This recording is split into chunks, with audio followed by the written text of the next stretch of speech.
ഇന്ത്യയെ ദ്രോഹിക്കുന്നവർക്ക് ജനം നൽകുന്ന ശിക്ഷ ഇതാണ്.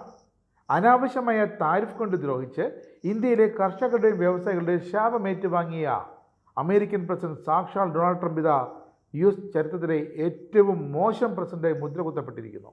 ഇന്ത്യൻ പ്രധാനമന്ത്രി നരേന്ദ്രമോദി ലോകത്തെ മികച്ച ഭരണകർത്താക്കളിൽ ഒരാളായി കുതിക്കുമ്പോൾ ഇവിടെ ഇതാ തൻ്റെ കയ്യിലിരിപ്പ് കൊണ്ട് US ചരിത്രത്തിലെ ഏറ്റവും മോശം പ്രസിഡന്റായി കൂപ്പുകുത്തി തരം താണിരിക്കുകയാണ് ഡൊണാൾഡ് ട്രംപ്.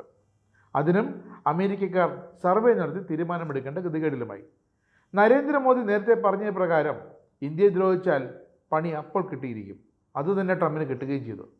കഴിഞ്ഞ ദിവസം പുറത്തു വന്ന യാഹൂ യുഗോവ് സർവേയിലാണ് ട്രംപിനെ US ചരിത്രത്തിലെ ഏറ്റവും മോശം പ്രസിഡന്റായി അമേരിക്കക്കാർ തന്നെ വിലയിരുത്തിയത്. 40% അമേരിക്കക്കാരും ചരിത്രത്തിലെ ഏറ്റവും മോശം പ്രസിഡന്റാണ് ട്രംപെന്ന് വിലയിരുത്തി. 2025 ജൂലൈയിൽ US ആസ്ഥാനമായുള്ള ഡാറ്റ അനലിറ്റിക്സ് സ്ഥാപനമായ മോർണിംഗ് കൺസൾട്ട് നടത്തിയ ഒരു ആഗോള സർവേയിൽ 75% അംഗീകാര റേറ്റിംഗോടെയാണ് ഇന്ത്യൻ പ്രധാനമന്ത്രി നരേന്ദ്രമോദി ലോകത്തെ ഏറ്റവും ജനപ്രിയ ജനാധിപത്യ നേതാവായി ഉയർന്നു വന്നത്. എന്നാൽ ആ പട്ടികയിലും കഴിഞ്ഞ വർഷം മുതൽ അധികാരത്തിലേറിയ US പ്രസിഡന്റ് ഡൊണാൾഡ് ട്രംപ് വെറും 8ാം സ്ഥാനം കൊണ്ട് തൃപ്തിപ്പെട്ടു. വെറും 44% പേരാണ് അന്ന് ട്രംപിന് പിന്തുണ പ്രകടിപ്പിച്ചത്. ഇത്തവണയാകട്ടെ അത് 40% കുറഞ്ഞു ട്രംപിൻ്റെ പിന്തുണ. ഈ സർവേ പ്രധാനമന്ത്രി മോദി തൻ്റെ ആഗോള എതിരാളികളെക്കാൾ വളരെ മുന്നിലാണെന്ന് വ്യക്തമായി കാണിക്കുന്നുണ്ട്. തൊട്ടു പിന്നാലെയുണ്ട് ദക്ഷിണ Korean president Lee Jung Myung, 59% rating ഉണ്ട്. അർജന്റീനിയൻ പ്രസിഡന്റ് ജാവിയർ മിലിക്ക് 57% റേറ്റിംഗോടെ 3ാം സ്ഥാനവും ലഭിച്ചു. 2022 തന്നെ, അതായത് 4 വർഷം മുമ്പ്, ഇതേ യുഗവും മിന്റും ചേർന്ന് നടത്തിയ മറ്റൊരു സർവേയിൽ ഇന്ത്യൻ പ്രധാനമന്ത്രിമാരിൽ നരേന്ദ്രമോദിയാണ് ഏറ്റവും മികച്ച ഭരണകർത്താവെന്ന് കണ്ടെത്തിയിരുന്നു. തൊട്ടു പിന്നിൽ ജവഹർലാൽ നെഹ്റുവും അതിന് പിന്നിൽ AB വാജ്പേയിയും സ്ഥാനം പിടിച്ചിരുന്നു.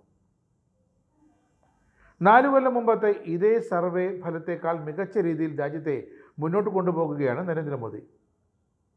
ലോകരാഷ്ട്രങ്ങൾക്ക് താരിഫ് ഏർപ്പെടുത്തി സ്വയം അപഹാസ്യമായ ട്രംപിനുള്ള പിന്തുണയിൽ അങ്ങനെ വൻ ഇടിവാണ് ഇപ്പോൾ രേഖപ്പെടുത്തിയിരിക്കുന്നത്.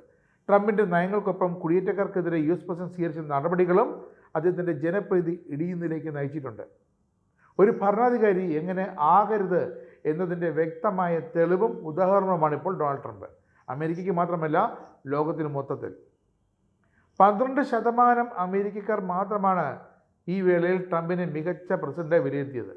21% പേർ മാത്രമാണ് ശരാശരിക്ക് മുകളിൽ എന്ന റേറ്റിംഗ് നൽകിയത്.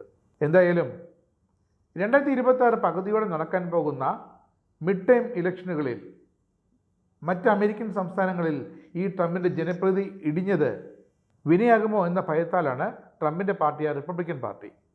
എന്തുതന്നെ ആയാലും നരേന്ദ്രമോദിയുടെ 7 അയലത്ത് പോലും വരില്ല ഡൊണാൾഡ് ട്രംപ് അമേരിക്കയിൽ നിന്നല്ല, ലോകത്ത് എവിടെ ചെന്ന് റേറ്റിംഗ് സർവേ നടത്തിയാലും.